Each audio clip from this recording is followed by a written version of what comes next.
My name is Bill Miner. I work for the City of North Liberty as a construction inspector. Construction inspector assures that we're getting our money's worth out of public works projects, paving projects, any infrastructure, water mains, new sewers, all that stuff that we use day to day, and contractors build it for us, and so I'm here just to make sure the city gets their money's worth and it's built correctly. I worked for the University of Iowa for 10 years, and then as buildings, mostly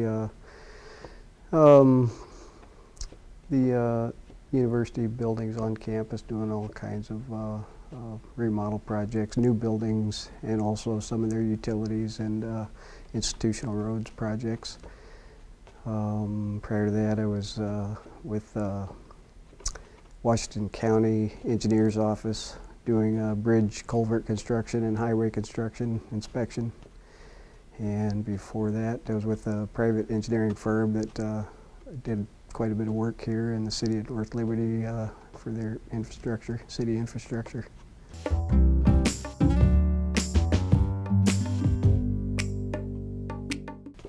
Every day is different. One day could be out in the mud, looking in the trench where the contractor's working on a sewer main or water main. Another day could be out on a paving project where they're pouring concrete. Another day I could be out helping the building department do construction, footing, foundation inspections, SWIP inspections, or the stormwater pollution prevention plan inspections. I think I know what my day is going to be like, but it usually changes. So it's you can have a plan, you can have your best plan, but it's usually changed by circumstances. So.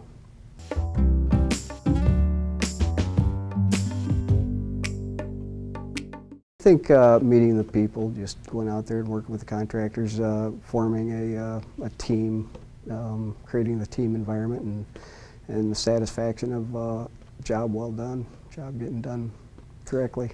The only philosophy that I could have is just trying to work collaboratively and cooperatively with the team, the contractors, the engineers, the citizens, and just hopefully help it all to mesh and have a good final product as an outcome.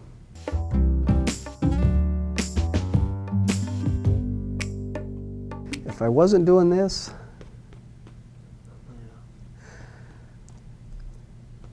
maybe a tour guide on a vacation somewhere in the Caribbean or something like that.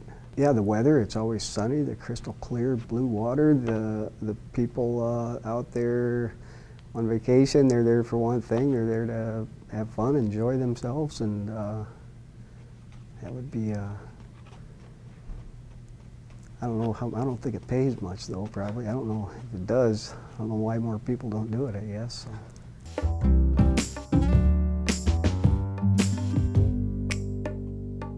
I'm married to my wife, Lori, for 17 years, going on 18 years. And we couldn't have children of our own, so we just adopted, about 2 years ago, a little girl from Haiti, actually. As a matter of fact, today is the January 12th anniversary of the earthquake, and she experienced the earthquake. She was there when it happened and was displaced, and the orphanage was damaged. So she came home 9 days later. January 21st is our coming home party for her, so anniversary 2 years.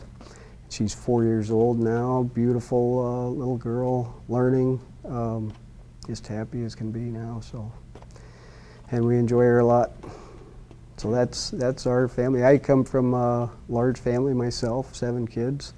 My wife was an only child, so there's a little bit of sometimes differences in some, ways of functioning, but we get along pretty good. I think we both complement each other and fit together like a glove.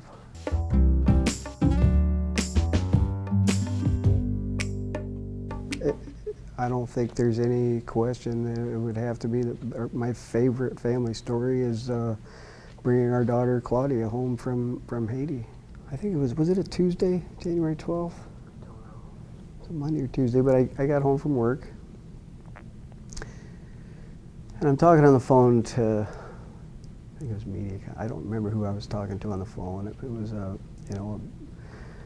I was on hold, or I can't remember if I was on hold with customer service or what, but my wife, the news was on the TV, 6 o'clock news, and my wife came in and said there was an earthquake in Haiti. Look, she was panicked, and so I looked at the TV and they showed the epicenter and the circle, and it was Port-au-Prince, Haiti, and I don't know who, I just hung up the phone, went and looked, and it was just, they said a 6.0 earthquake, so we were both, wow, what's going on? So I think 7:30, 8 o'clock, we knew that all the children were all safe. The creche, the building was damaged, but the kids were outside temporarily. So then I think it was a day or two later, we found out that there were no roads in or out of the orphanage and that they were running short, 2 or 3 days supply of food. Talked to Senator Grassley. He just happened to be in Kelowna one night, and so me and my wife went in and talked to him, showed him pictures of Claudia, and we said, we need your help, And Harkin was working with Harkin's office, so it was quite an event, and it was very just ups and downs during the whole situation, and we were still trying to get food and trying to get a pilot to fly a plane. There's chances for children found a plane, but they didn't have a pilot to fly it, and so it was just everybody trying to, all the adoptive parents and the orphanage, Chances for Children, who runs and funds the orphanage, all trying to just work together to try to come up with, trying to get the kids out of there, or at least get food into them so that they'll survive. And they had somebody down there donate 3 helicopters, and they flew food into her orphanage for the rest of the kids, and there were 19 kids that were in the process of being adopted, including Claudia. So they tore the seats out, after they flew all the food in and all the help, they tore all the seats out of the helicopters, put pads in, put all these 19 kids in there, flew them to the Port-au-Prince airport. And then from there, there was some confusion there too. The Port-au-Prince airport was just total chaos. And they told the pilot he couldn't wait there on the tarmac anymore, because the orphanage director and the other people that were organizing this rescue were for some reason on the other side of the airport, the wrong side that what they were supposed to be on. And so by the time they found out and ran to the other side, this pilot was already taxiing down the runway, and he had the wherewithal to tell the Haitian authorities, hey, I need to refuel before I go. So they allowed him to refuel. So by the time he was done fueling, they said, hey, your passengers are here, come back and pick them up. So otherwise, I don't know if they'd have made it back. So we were all waiting. There were 15, 19 families, I guess, waiting there in Fort Lauderdale at a tarmac at the airport, just waiting for the kids to come back. And so it was pretty exciting when the plane landed.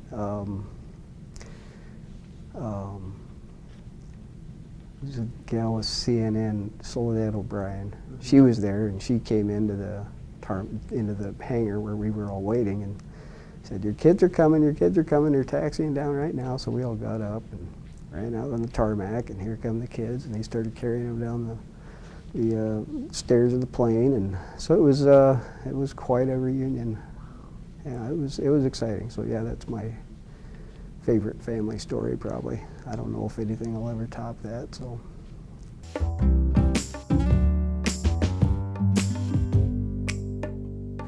I think I was standing up at the bar ordering a drink, and she came up, stood next to me, and ordered a drink for her, and the rest is history. That's pretty simple. Yeah, it was, she's pretty amazed that, I still say, I asked her for a phone number, and she said she didn't have a pen. I still think she was lying. She probably had a pen, but I said, just give me your number, I'll remember it. So she gave me her number, and I ran out to the car and wrote it on top of the dust in the car, and So she thinks it's a miracle that it didn't rain or something that night. And Oh, pretty cool. yeah. That's cool. Like the Jack Nicholson films, what are some of his, what's the one with him and, God, now I can't even, Adam Sandler? Oh, the, is that Anger Management? Yeah, Anger Management. Yeah. I guess that's another one of my, Yeah. actually, it used to never be my favorite movie because the first time I ever saw that, Yeah. it was before Claudia. And I had a bad drive on Highway 1 on the way home. There was some guy in front of me doing 45 miles an hour, so I passed him.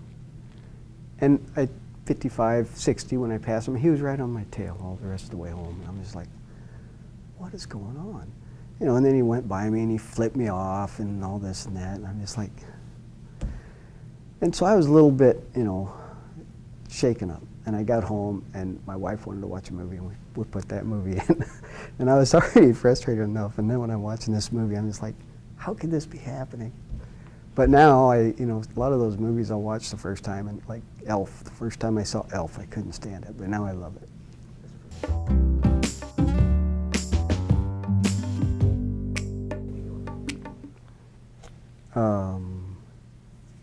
Could it be people?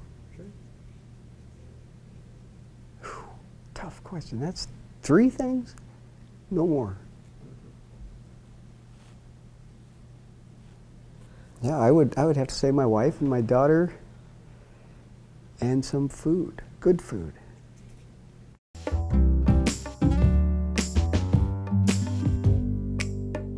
You know, I guess I'm not sure how old I was. I know that my, you know, and if I sat and meditated for a while, maybe I could go back further, I don't know. But at this moment, the earliest memory I can think of is my dad holding me in his arms, and it was a crowded room, and he kept taking me around the room to different people, and he kept having people ask me what my address was. And I kept saying, I don't have a dress, and you know, they'd all laugh and clap. Thought that was a big deal. So that's, I don't know how old I was, but I was young enough that my dad could hold me in his arms. So.